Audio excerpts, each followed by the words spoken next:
సన్నిధి వల్ల అనేది మనకు వచ్చిన ఆచారం. అది ఆ దేవదేవుడు శ్రీకృష్ణుడు వెంకటేశ్వర స్వామి మనకిచ్చిన మొదటి దర్శనాన్ని కూడా చంద్రబాబు నాయుడు వచ్చిన తర్వాత తీసేశాడు. ఇది అందరికీ తెలుసు కదా మనకి. ఆ తర్వాత మళ్ళీ సన్నిధి వల్ల ఆచారాన్ని తిరిగి ప్రవేశపెట్టింది రాజశేఖర రెడ్డి గారు. అదే రాజశేఖర రెడ్డి గారు ప్రవేశపెట్టారని చెప్పేసి మళ్ళీ చంద్రబాబు వచ్చి మళ్ళీ తీసేశాడు. మళ్ళీ తర్వాత వైఎస్ జగన్మోహన్ రెడ్డి గారు వచ్చి మళ్ళీ మనకి ఆ సన్నిధి వల్ల తిరిగి హక్కు మనకి ఇచ్చారు. అంటే వైఎస్ఆర్ కుటుంబం ఎప్పుడు వ్యాపారం పట్ల అంకిత భావంతో ఉంది అనడానికి ఎంతకంటే నిదర్శనం ఉంది. అది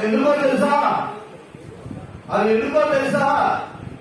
ఈ భూ ప్రపంచం మీద నమ్మకం అనే పదానికి అర్థమందు ఒకటి ఉందంటే అది ఇద్దరు ఒకరు యాదవులు. నమ్మారంటే ప్రాణమిస్తారు.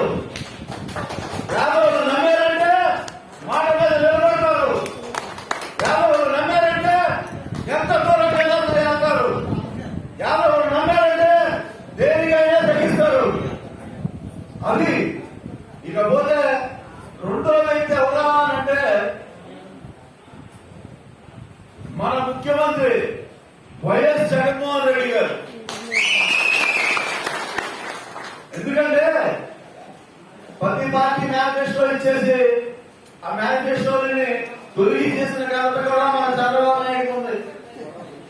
కానీ 99% హామీలు నెరవేర్చిన ఏకైక వ్యక్తి మన వైఎస్ జగన్మోహన్ రెడ్డి గారు.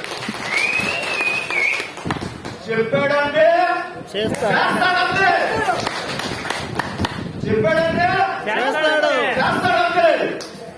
అలాంటి వ్యక్తి మన ముఖ్యమంత్రిగా దొరకడం మన నిజంగా మన అదృష్టం. రెండోది ఏంటంటే వైఎస్ జగన్మోహన్ రెడ్డి గారికి యాదవులు అంటే వాళ్ళకి ఏదో చేయాలని ఒక తపన. లేకపోతే ఇద్దరు రాజ్యసభ సభ్యులు అన్న పెద్దలు చెప్పారు, ఇద్దరు రాజ్యసభ జిల్లా ప్రసాదరావు గారిని ఆర్ కృష్ణ గారిని రాజ్యసభ సభ్యులు. కానీ ఒక రాజ్యసభ సభ్యులుగా పంపించాలి అంటే కోట్ల రూపాయలు అనుకునే వాళ్ళు తెలుగుదేశం పార్టీలు ₹1 ఖర్చు లేకుండా, ₹1 తీసుకోకుండా మామూలుగా రాజ్యసభ పెద్దల సభ పంపించిన ఘనత ఏదైనా ఉంది అంటే అది మన వైఎస్ జగన్మోహన్ రెడ్డి గారు.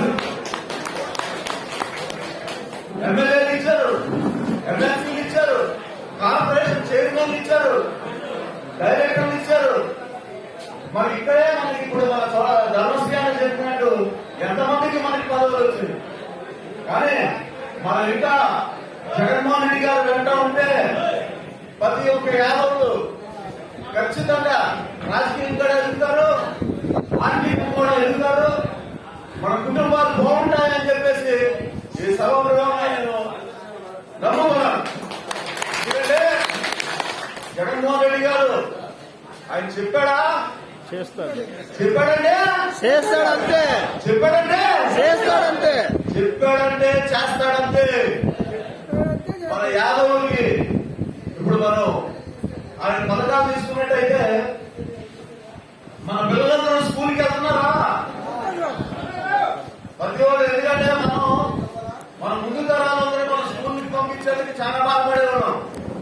కానీ ఆయన జగన్మోహన్ రెడ్డి గారు అమ్మఒడి పథకం పెట్టి ప్రతి పిల్లవాడిని పంపిస్తే ₹15,000 ఇస్తారని చెప్పేసి చేసినట్టు వస్తున్నాయా? మనందరికీ వస్తున్నాయా?